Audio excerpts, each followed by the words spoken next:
Funeral Parade of Roses is a film that came out in 1969 that's written and directed by Toshio Matsumoto. So Funeral Parade of Roses is actually this week's Patreon poll winner, and I kind of have to give a huge shout out to Charlotte in the Discord because Charlotte, for a while, has been bringing this film to my attention. I believe that she said that this is one of her favorite films of all time, and I'm sure that she was absolutely ecstatic at the fact that it actually won the Patreon poll. And now after watching Funeral Parade of Roses for myself, I gotta say, I really love this film. I pretty much love everything about it. I really love the presentation of this film. The presentation of this film is essentially what makes this film stand out so much and what makes it so effective and also influential. Really, the only thing that I truly even knew about this film going into it was that apparently Stanley Kubrick was hugely inspired by this film before he made A Clockwork Orange. And honestly, if I were to just watch this film without knowing that, it would have been really easy for me to pick that up. Because not only does this film have a lingering darkness to it, but it also has this silly, playful aspect to it as well. There's this reoccurring kind of wacky sounding circus music that's consistent throughout this film, used in different contexts of the film. And that kind of stylistic choice definitely reminded me of Clockwork Orange. And also the fact that there are a handful of scenes in this film that have that stylistic choice of speeding up the scene while also having either orchestrated music in the background or, again, that kind of silly keyboard type sound to it. And there are actually some shots in this film that are quite literally the same kind of imagery that you get in Clockwork Orange. Specifically, the one that I remember has to do with this kind of close-up shot of a painted mouth. But obviously, Clockwork Orange is still its own unique monster. It's just really incredible to see something that came before it that was able to inspire something that's also absolutely masterful. But yeah, I absolutely loved the aesthetic and stylistic presentation to this film. It's incredibly experimental. This is definitely a film that I would consider to be avant-garde. And that's just because there are so many things about this film that are incredibly unconventional. Most of that is kind of handed to the editing because the editing in this film is absolutely nuts. I loved it so much because it's so chaotic. You can't really predict exactly what the film is going to do next. The film does an excellent job at always keeping you on your toes because of that chaotic style of editing, and it really makes it that much more surreal. There's a lot of uses of this kind of quick flash imagery where some of it's reoccurring and some of it you might see only once, and in a way it does kind of give it a type of subliminal vibe to it. But I just really appreciated the amount of creative effort that went into all the editing and just the stylistic choices all around, whether it be the editing, the choice in music, the camera work. The camera work in this film is excellent. There are so many shots in this film that will stick with you because of how beautifully framed it is. Just how the camera moves throughout certain scenes. I just find it so incredibly unique and immersive. And there's even this really dark type of avant-garde sequence in this film that, it's put together like something that you would see in the modern day dark web.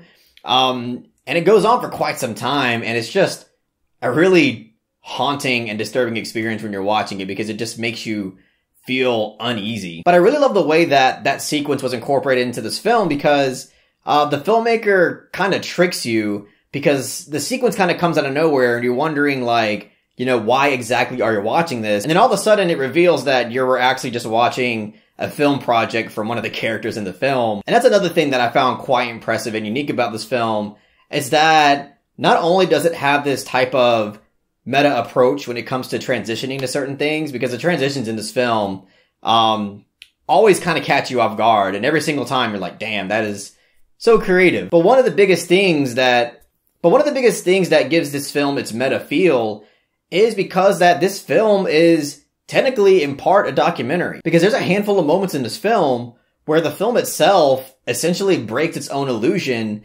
and it basically just cuts to the filmmaker and his crew asking the actual cast questions about why they wanted to be in this film. And they'll also ask some general questions about who they are, why are they the way they are, also what it's like to be a part of this gay and trans subculture that was quite apparent in Japan in the 1960s. And I thought that having this documentary type of creative style to the film, was not only effective from an artistic point of view, but also found it just quite respectful to the people of this community by, you know, giving them exposure and allowing them to have a voice, while at the same time including people of this community into a fictional film. And I also overall really love the kind of honest and raw approach when it comes to representing this community, because this film was unafraid to show the audience the prominence of drugs, the prominence of child abuse, prominence of domestic abuse, and the prominence of sexual abuse.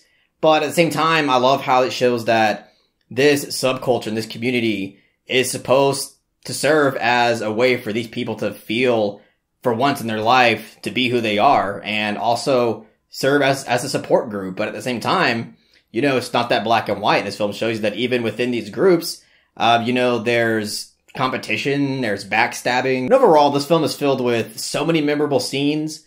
I think one of my favorite scenes in the film is an incredibly crucial moment for our main character. It's just this incredibly emotional and, in a way, tragic scene where the main character has this kind of self-reflection moment. In a way, he's liberated, but in a way he feels absolutely trapped. And that's something that makes the scene so tragic. But that scene with him in the mirror, just the way the score is used and the way it's shot and the way it's acted, just incredible stuff. By the way, the acting, really great in this film. I'm not 100% sure, but I feel like most of the gay and trans actors in this film haven't worked in a film before. I know that's definitely the case with the main actor, which, by the way, is gorgeous in this film. You know, she is gorgeous. The way that the camera captures her is quite beautiful. And the third act reveal in regards to her character and her partner is it's some twisted shit. I personally didn't see it coming,